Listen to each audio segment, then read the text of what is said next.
Okay, so the blah blah is over, and we start with a real simple example. My God, I saw your face when you saw some equations coming up. Compared to what's is going to come later, this is peanuts, so you're in trouble. You're in bad shape. So it's a very, for us, those strange animals called mathematicians, it's just a very simple example. I often call this example the S example. The S for simple, but also for silly or stupid. I have two more examples which they qualify of an S. So if you survive through the equations that are going to float around in a minute, those two examples are going to be about the hola. So who knows? After all, the president was asking questions in the to the group. So what is an hola? Come on, young people, you don't know what an hola is? Okay, Jean Salençon was, you knew, but you were, I mean, that's typical French school kids. You ask them a question, don't answer. And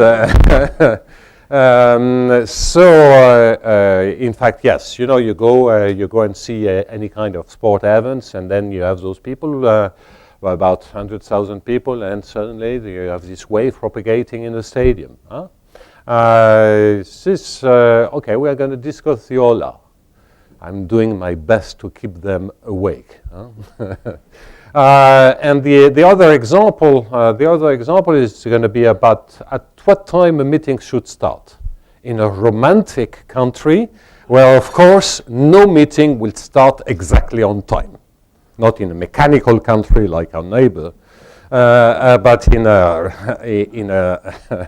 country with culture and some idea of, starting on time is almost a crime. So we should be a little bit late. Or you could pick up your okay, so at what time should a meeting start? So that's going to be come much later, and then I'll finish with data sorting and Facebook applications and movie industries. So this is just trying to motivate the young crowd, huh? But it's in fact true. Okay, so this is what I'm going to describe is a very simple, in fact not new. It's a position player, so a position game. So suppose that suppose that we go to the beach. You have beautiful beach. Yesterday, Philippe took us to a magnificent place, beautiful beach, beautiful weather. I mean, that's very impressive. So you go to the beach, and you are thinking about where I should put my towel on the beach, right? And there are various things. There are other people, and there might be locations of interest for us French people. Locations of interest means where can we drink and eat. So there might be one or two or a few locations where you can have an ice cream or anything, and lots of people. So the question is where do you put your towels, knowing that you may not want to be in a very crowded place, and you may not want to be too far away because it's hot from a point of interest. It looks like a strange example. In fact, the dual problem of a problem which was set up by Hotelling, a very famous Dutch economist a long time ago, about ice cream carts. So ice cream carts going to the beach, where should the vendors set up their carts? Okay, I'll come back to that later on. And I forgot to say something which will come later on anyway. So this is like the beach, N players, N large, lots of people going to the beach. I have to decide to choose a position on the beach according to a certain criterion that depends on the others. If you don't want to be in a too crowded place, depends on the others. So what is the notion of a Nash equilibrium? So each guy would try to minimize, but this depends on the others, which are also trying to minimize. You cannot minimize simultaneously n functionals. Okay? So this very classical notion of Nash equilibrium, and Nash is one of the two mathematicians that got the Nobel Prize in Economics, and that was the second one historically, and we got the Nobel Prize in Economics for this, the introduction of this notion, which is a very natural notion, which is unfortunately plagued with lots of difficulties, but that's a very natural notion. So what is a notion? So it's a Nash equilibrium, a point, a set of points, a set of positions of the towers for all the people. Is going to be a Nash equilibrium if whenever you fix all of them but one, in the remaining variable, since all the others have been fixed, the corresponding point in the equilibrium should be a minimum of this restricted function. So you restricted the ice functional by fixing all the other points but the ice one, and you minimize with respect to the ice variable, and it should be a minimum. So in fact, the characterization of the ice guy depends on the characterizations of all the others. So it's really a fixed point, it's really an equilibrium. You cannot just compute one and then the other and then the third one. It doesn't work like that. They are all entwined. There are lots of difficulties with the notion. It's highly non-unique. Existence might be a problem and so on. And so the question that's a basic question is, as n goes through infinity, if there are lots and lots of people, does the problem become simpler? Why should we expect something of that sort? Well, there is the history of physics and the history of mechanics for that, fortunately, which tells us, for instance, if we want to understand how the temperature in this room evolves, okay, the air is quite still, probably very low speed. So we have good models, equations, mathematical equations, like heat equation. If there is a flow motion, certainly incompressible Navier-Stokes equations should be fine. A bunch of essentially 4 equations that are going to give us a rather good description of how the temperature is evolving in that room. So we have a good mathematical model thanks for centuries of physics and mechanics. I mean, at least more than a century of modeling between Euler in 1755 and Navier in 1842. Anyway, to cut us that story short, we have such models, and clearly we have good models because we are not obliged to follow all the motions of all the gas molecules in that room. Otherwise, that would be untractable. Okay? Or even worse, thinking about the electrons in the molecules without even discussing the subnuclear particles in the nuclei. Yeah? Okay, so clearly, because we have a huge number of gas molecules, it's possible to write a rather simple equation, simple-looking equations, that one can use in order to give a good prediction on how the temperature is going to evolve. Question is that instead of having gas molecules, you have all those people on the beach. Is it possible to let n go to infinity and to have a simpler problem that you can use and solve? And the answer is yes. Of course, you need an assumption, and that's what about mean-field games are. So mean-field theory is very much related to the spirit of what was done in statistical mechanics and statistical physics historically, a long time ago. Indistinguishable player is a crucial assumption because exactly as, if we are dealing in statistical physics, statistical mechanics, if all the particles are completely different one from the other, there is nothing you can say. You wouldn't be able to write down to say anything about the motion of air if somehow we had infinitely many kinds of gas molecule in the air.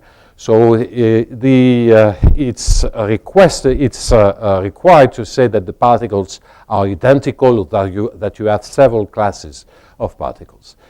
Here it's the same. So I'm going to assume during most of this talk that I have a single, not all of the talk, but I have a single population which is homogeneous in the sense that the players are indistinguishable. What does that mean? This means that basically we can exchange our labels. And our labels, let's think of them as being our names. Clearly, both Philippe and I are going to the beach. Or thousands and thousands of people on that long beach. If suddenly I decide to call myself Philippe Ciarlet and he decides to call himself Pierre-Louis Lyons, it's not going to change anything about the density of towels on the beach, right? And that's exactly what indistinguishable is about, exchanging labels. But this has a major consequence, namely that the criterion necessarily has a very, very specific form, is that the thing that each player is trying to minimize is in fact a single function. There is a theorem behind that, but let's forget about details. A single criterion that depends on my position, the i's position, and in a symmetric way, the positions of the others. Symmetric because all the others play the same role. They can exchange their names. They are the same for me. And then, since I'm also the same than the other, the criterion should depend on I. Okay? So suddenly we have now a structure which is closer to a structure that can be used in order to let n go to infinity. And in fact, this is what one needs to say. What one needs to say is that the right way to look at a function of a symmetric collection of points is to forget the number of points and to say, instead of having loads of points, you build up what in statistics would be called the empirical measure, which is those Dirac masses, so counting where xj is and in a very violent way and zero outside. So this is now a probability, which is a probability measure, and the n disappears because that's the role of the abstraction. Thanks to the abstraction, we now have a shortcut and we can forget about the n in terms of a mathematical setting. The price to pay for that is that instead of working with functions with a large number of variables, we have now to work with functions over the space of probability measures. And that's an infinite dimensional operation. Okay. If we forget those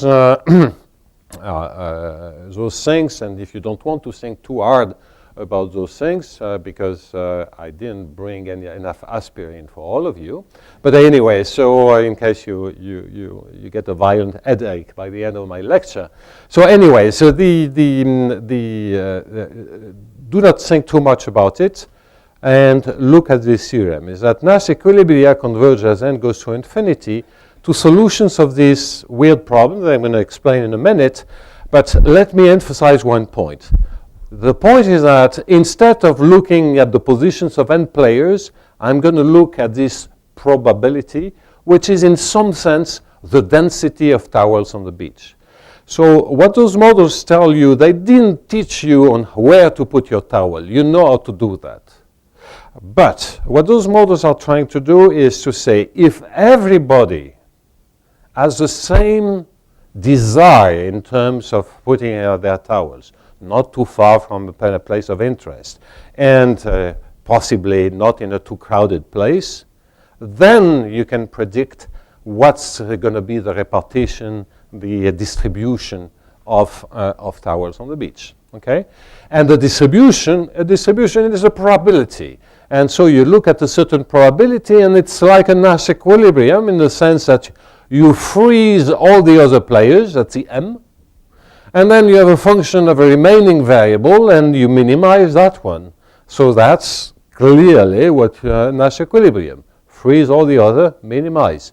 But this is true for any player. What is any player in a continuum? Well, that's any point in the support of M. The definition of the support of a measure is just outside the support, the measure is 0. There is no one. Outside the support, M is 0. There are no players.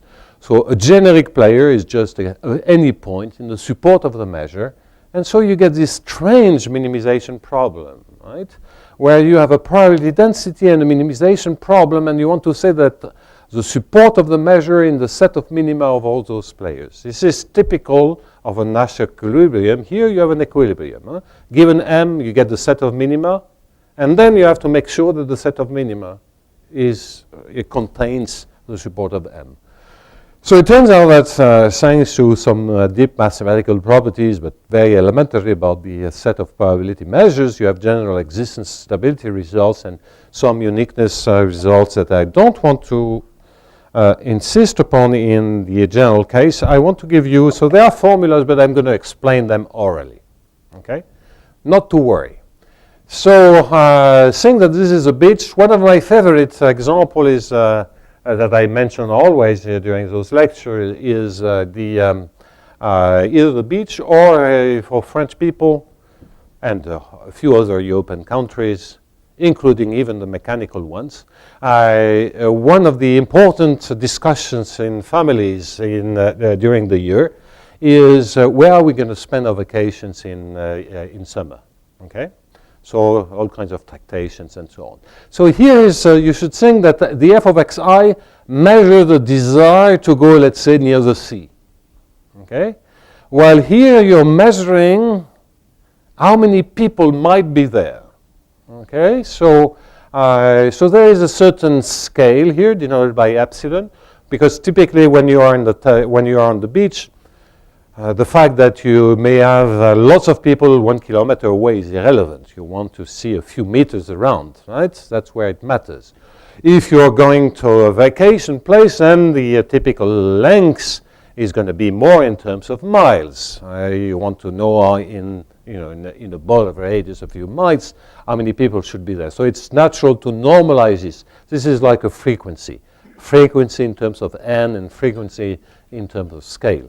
So this creates a number. You count the number of people which are in a certain distance and normalize this. And you now part of the modeling is about choosing this function g, which is going to measure how much you hate being in a crowded place or how much you like being in a crowded place. Since I'm minimizing, if g is decreasing, this means that I really want to be in a crowded place. When g is increasing, this means that we don't want to be in a crowded place. So typically, I would say that's a joke I'm always making at that point. Typically, normal people tend to prefer to go to places where there are not too many people. So g is increasing. There are a certain class of abnormal people who prefer to be in places that are extremely crowded, and they have a name. They are called teenagers. And don't start throwing stuff at me, huh? Okay. And we will see what are the crucial differences. Normal people, G is increasing. I don't want to be in a crowded place. Uniqueness. This automatically, there will be a single distribution appearing. Crowds, you want to be in a crowded place, non-uniqueness. Instability. Very easy to understand. Suppose that you have two places. Let me just finish that sentence. Suppose that you have two places of interest. And people want to crowd. Well, they can pack around one place or pack around the other place. Two solutions. Okay. And then fashions and this is unstable and so on. Yes, Felipe. This growing, being increasing or decreasing, is something asymptotical or is? No, this is in such simplistic model. I'm just taking it everywhere. So it's a globally increasing functions, globally decreasing function. People would like to go to a place where there are absolutely many people, but somebody should be there to buy the ice cream for them. I totally agree with you. Those are just two extreme cases, so we understand how those things work. But I agree. I of course agree with you. Okay. End of the example. So now let me jump. Okay, are you ready? This is going to be painful. There are painful things in life that are unavoidable, like going to the dentist. I hope there are no dentists or dentist family in the audience, right? It's absolutely necessary. It's extremely useful, and it's not really fun. No? So that's a dentist session is coming.